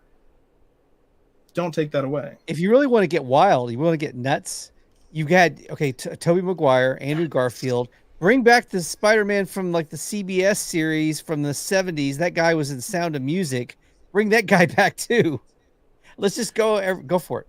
Spider-Man. I'm not saying that from the ashes of captivity never has a greater Phoenix metaphor been personified in human history. He does have wonderful charisma. Dude. Robert Downey Jr. reinvented his career with that role. Like that's why I love having that clip. He became Tony Stark, and it was truly a beautiful thing. I agree 100%. I also can't wait I'm gonna play this just because I love Deadpool. With this collar on, my superpower is just unbridled cancer. Give me a bow and arrow, I'm basically Hawkeye. I just watched that. I had never seen the second one, and I just watched it probably I want to say a month or so ago. Mm-hmm. Holy shit, dude! Was it X-Force? X-Force? Oh my god, that was just Ryan Reynolds' reaction to them all dying. Oh my god, that was so fucking funny. Go for it, Vanisher. You can make it. 2 seconds, 2 frames of Brad Pitt being in that movie, and I'm just like, Ryan Reynolds, you goddamn beautiful genius. Thank God that you love this character so much that after X-Men's Origins Wolverine, you were like, no, we're gonna do it right, damn it. Yep. Thank you. Oh god, thank God for that. For Ryan Reynolds, he is his style of humor. He doesn't give a shit. He's pushes the boundaries on everything, even in his tweets. He understands exactly how to walk that line. I'm in awe of him. He's the perfect Deadpool. Oh yeah, that's the one variant that every single time should just be played by him. Oh yeah, or they should get literally Hugh Jackman to come in and play it one time. That would be good. Oh, that would be would be the ultimate rib. Just having Hugh Jackman play Deadpool and just making some meta ass comment, and then he's gone. He's wearing the fake. He takes off his Deadpool mask, and then it's the fake magazine cover of Hugh Jackman. Then he actually takes it off, and it's actually Hugh Jackman. He's just like, Yes. Yep. And then he hits the time travel thing, because that's the greatest thing is that, that's why I love Deadpool, is because, and maybe why we could come to love Lady Hulk, She-Hulk, if they kind of pull that same fourth wall breakiness. But that's the thing about Deadpool, in the ways that they've done it right in the movies, is that like he's aware of this nonsense and points it out and makes jokes about it, and is like, don't worry, the X-Men are here. That's right. We're a dated metaphor for racism from the 60s. And then he's saying that to a black cop. Yep. Like that's the level on top of the level, is that he's explaining what the X-Men, and it's just, that's good. That's getting it. That's understanding the I find that fun. I like that. But I think that's about it for this show. We talked about the kerfuffles, and then we started talking about Deadpool, which we just enjoy and we're looking forward to. Praying, hoping against hope, because again, the last Deadpool movie came out while Fox was still Fox, and now Disney owns it, so we've all got our fingers crossed. Don't fuck it up. Yeah, please don't. Let them do what they're doing. Let them do their thing. You think you're hot in a champagne glass, but you're really cold diarrhea in a Dixie cup. I leave you with that. I say thank you for tuning in. Wait, we got some more comments. There needs to be a Spider-Man television series on CBS or Fox. Well, Fox would now be on Disney Plus, I guess. Do it, Sony. Yep. Marvel Entertainment, Sam Raimi. Ooh. Ryan Reynolds, comical genius. I'm also, check out Mint Mobile's way of celebrating Bobby Vanilla Day. I will look that up. I don't know what that is, but it sounds fun. Okay. Check it out. Thank you for a great show. Thank you for Keely. being here with us. I'd like to thank my guests, ETEP, the People's Champion, over there on the Place to Be reviews. Happy to be here, brother. Happy to be here, man. Nice meeting you, Steven. Thank you for having me on, Base. I appreciate it, man. And Steven from Thunder Pop. Find him, find Thunder Pop, watch one of their videos, and you'll see his amazing opening intro. Thunder Pop. It's good. And always keep tuning in to It's a Vase Productions, because I'm going to keep bringing people on and having these fantastic chats with. This was fun. Yeah. Absolutely, I like to have fun. Yeah. We're doing a drunk stream. We're doing a drunk stream tomorrow morning. Oh.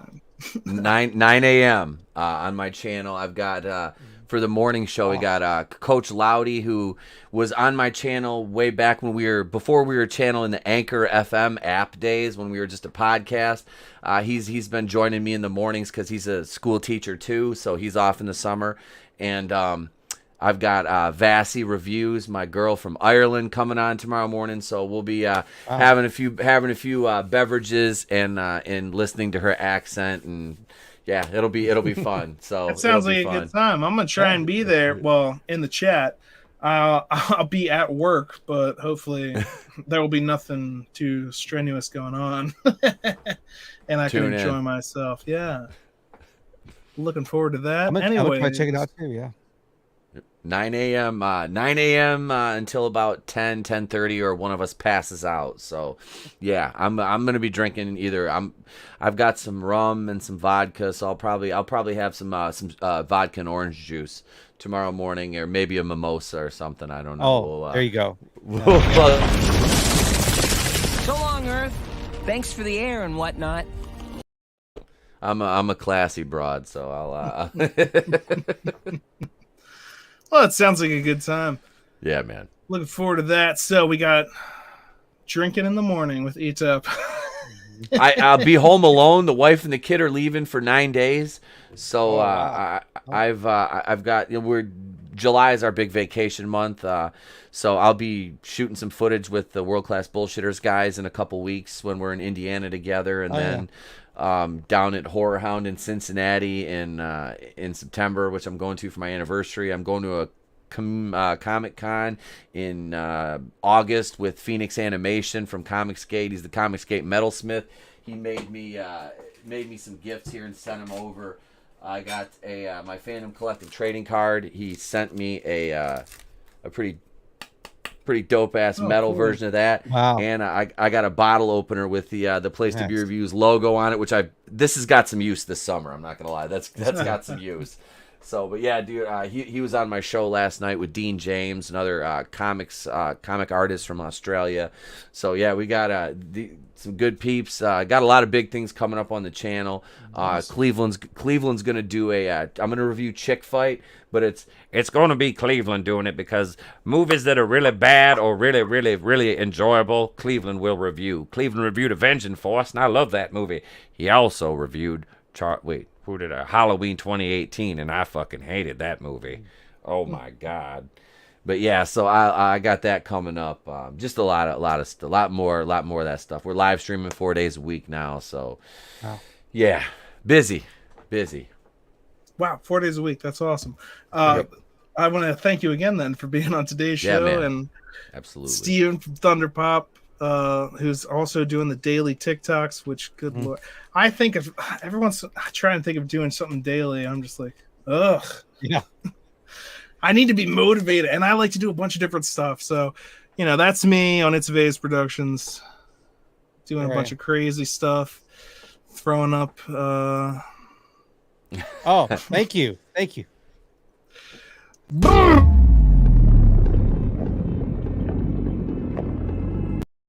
Motorboating that.